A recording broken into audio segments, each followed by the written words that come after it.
Hi friends. All right, so I'm back with our lighting project.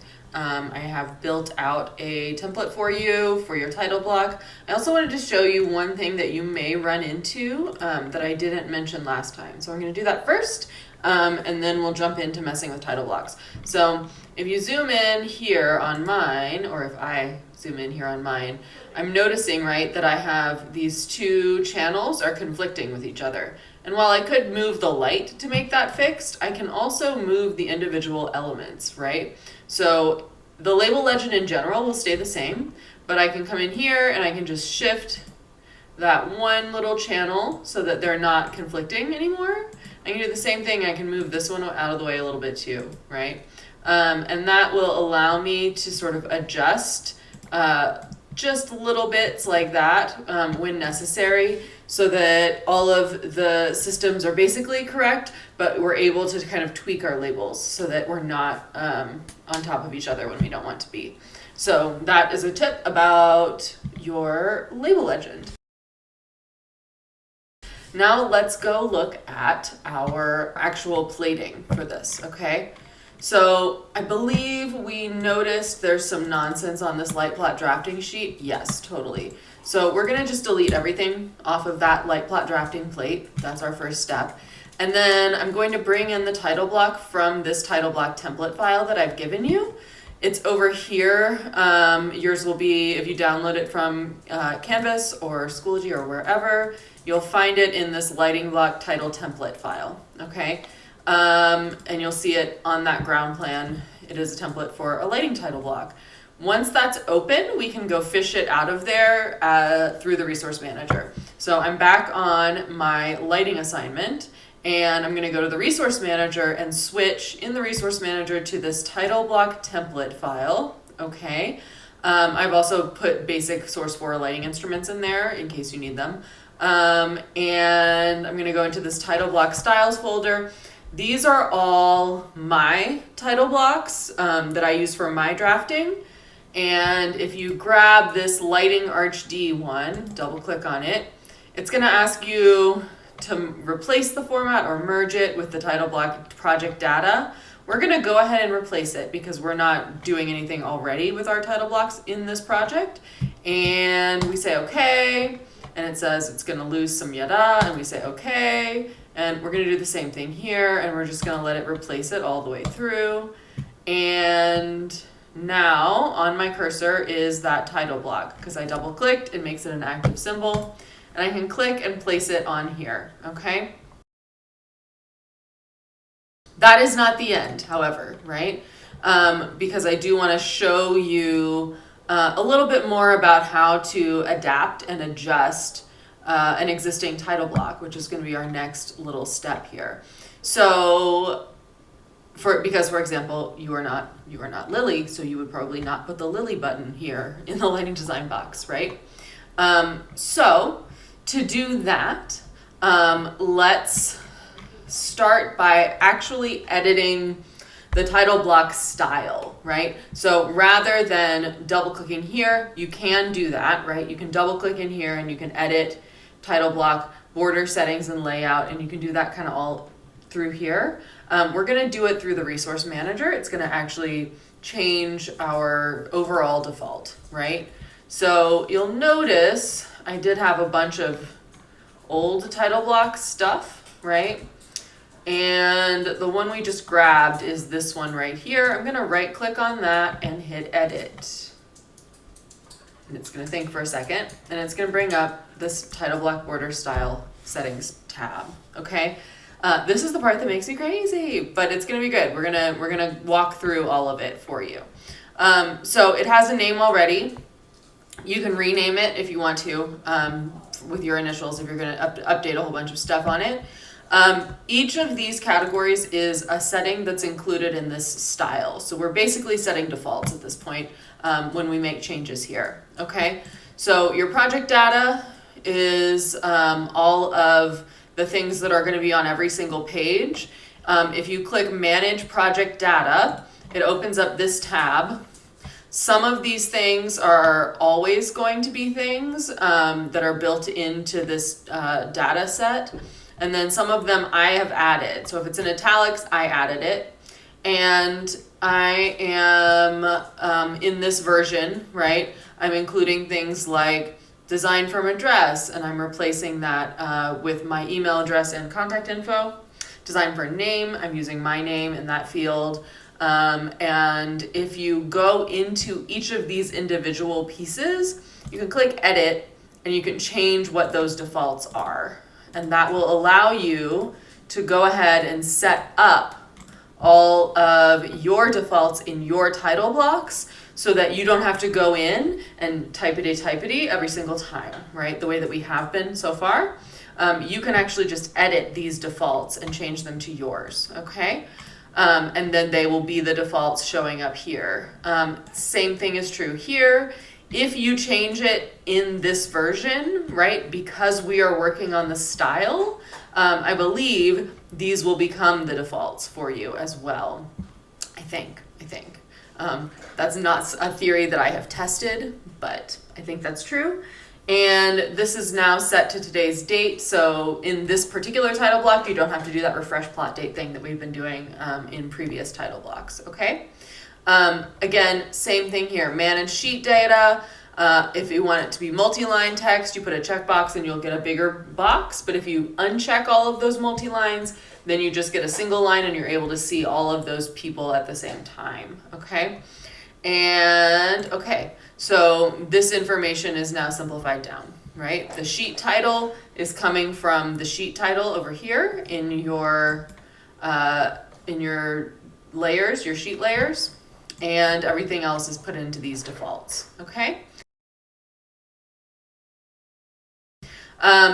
The next thing we're going to look at is the specific title block, and we're going to actually tweak some of the graphics in here for you. So if you come to edit title block layout, right, that will bring up this field, right? And this allows you to move around, edit, change, what have you, this layout situation in the title block, right? So anything that we're editing here will become part of this title block as a whole. And so that includes, like, if I wanted to change this drawn by to drafted by on all of the title blocks, if I change it in this text field, that is how it's going to be in all of the future title blocks. And then anything which is a dynamic data field, right? So for example, the scenic designer, the costume designer, the video designer, those are all fields that we fill in that title block manager. So for any of those, if you select them, you can come over here into this shape and scroll down, and it is a linked value, right? So link value is right here, and then the parameter tells you where in that data you would find that specific information. So it is linking this text box to, in this case, the sheet data video designer field, right? In this data set, which hopefully you can read that within the bounds of this recording. So that's how you set it up, right? That's how you create a new field that links back to the data that you would put in the title block manager, and you can then rearrange the text, you can change fonts, all of that stuff, like play title. The linked data is taking the project name and using that as the play title, but everything else is styled using this font area, right? So if I wanted it to be underlined, I could check that box here, and that style would be applied to that linked data in your title block, okay? So that's that section. The thing we're still working with, right, because this is specifically a lighting title block, is the symbol key, right? And so this is the list of types of source fors, basically, right? And I inserted it using this instrument summary tool over here in tool sets, and I adjusted it to be an appropriate width, right? So I made it 3 inches. And then I use this build list tool to include the lighting fixtures that you need in this show, right? So if there are fixtures in your file that are not included in the plot, you don't need to include them in the list. So you can come in here, right? And you see all of your used instrument symbols, all of your symbol names, any unused instrument symbols are here, any other elements are here, right? So if you want to, for example, break it up into your regular source 4s, then you could add a little divider in between and do your source 4 pars or something like that. Then you can add that here, right? Let's make this a little bit bigger because I want to see what this says. No rotation. Yeah, that's not important in this case. That would be if you wanted the symbol not to be rotated, but that's not important in our case, okay? So all of these are over here right now. If you wanted only the source 4s and not the source 4 pars, you can move the source 4 pars back, right? And then they would no longer show up, right?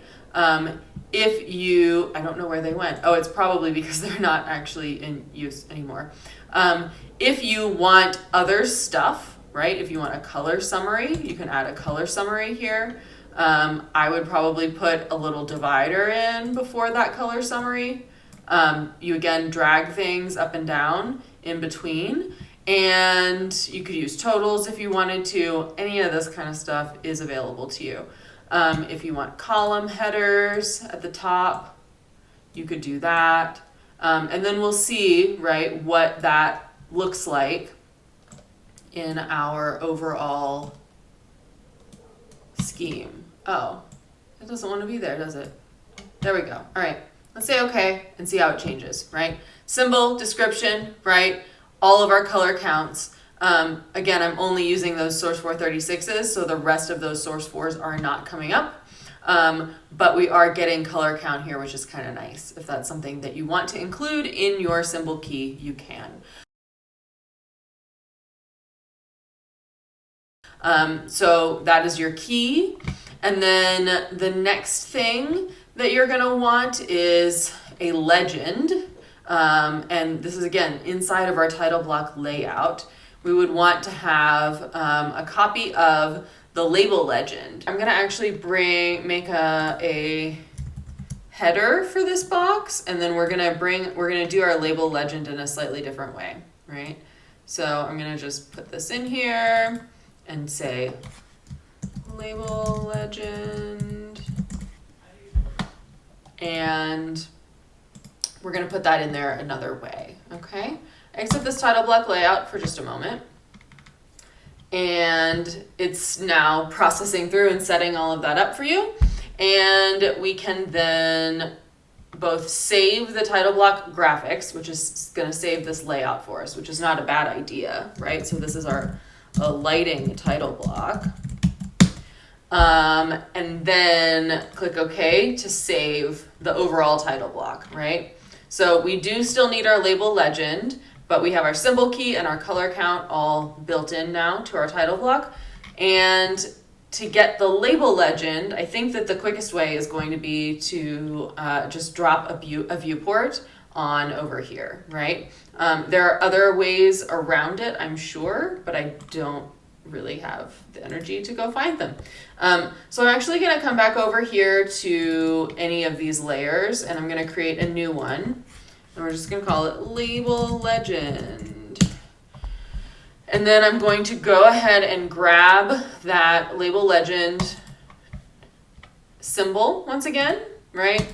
And I'm just tossing it out to the side, and that's going to allow me to come in and take a viewport by drawing a rectangle around it and creating this viewport. Yes, I do. And we're going to put that on our main plate of drafting, and now I can just delete that drawing label and drop this in to that label legend box, okay? So that's a quick way to show what is going on, right? If you wanted to, you could edit that. You could create a separate version of your label legend. that pulls those out and has little lines going over to them. And you can also include any of the other standard labeling conventions that you would want to describe in your title block so that everyone understands what's going on in your plot. But let's say, good enough for now, and go back to our light plot, turn off our label legend, and we're going to go ahead and grab a viewport of this whole project. So view, create viewport, and plate it as drawing number 1, light plot, on our drafting sheet. Please use another name.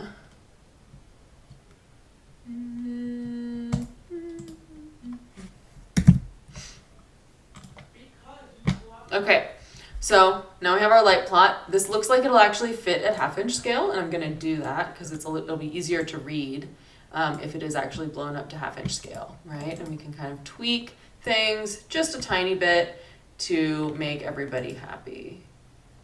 So something like that. And then nudge, nudge, nudge, get the doors all in there, okay? And so that is now a relatively complete basic light plot. It does include things like the symbols that are used and the color counts that you need. You can come in, double click on here, update everything in your title block manager, active file only, obviously, right? So you can now come in and give it a sheet scale, right? Update the date, the director, make up some names if you want, right? For all of those categories of people, issue data, revision data, all that stuff. Lovely, right? And we say, okay, all right. So that would be how to update your title block, adjust it, build it, whatever you want to do. You can change out graphics that are included in it, and then bring in a light plot, make sure it's all happy and looks good, and then you would export this as a PDF the same way that we have been exporting everything as a PDF, and submit that to our assignment, okay? The next video I'm going to create for you is not part of this basic assignment, but it will show you how to take a rig like this and or a set and pull those things into ETC Augmented and use them to build quick pre-renders and write cues in advance. So that's the other thing I want to give you a workflow on. But for now, here's a light plot. Ta-da! Thanks, friends. I will talk to you soon. Bye.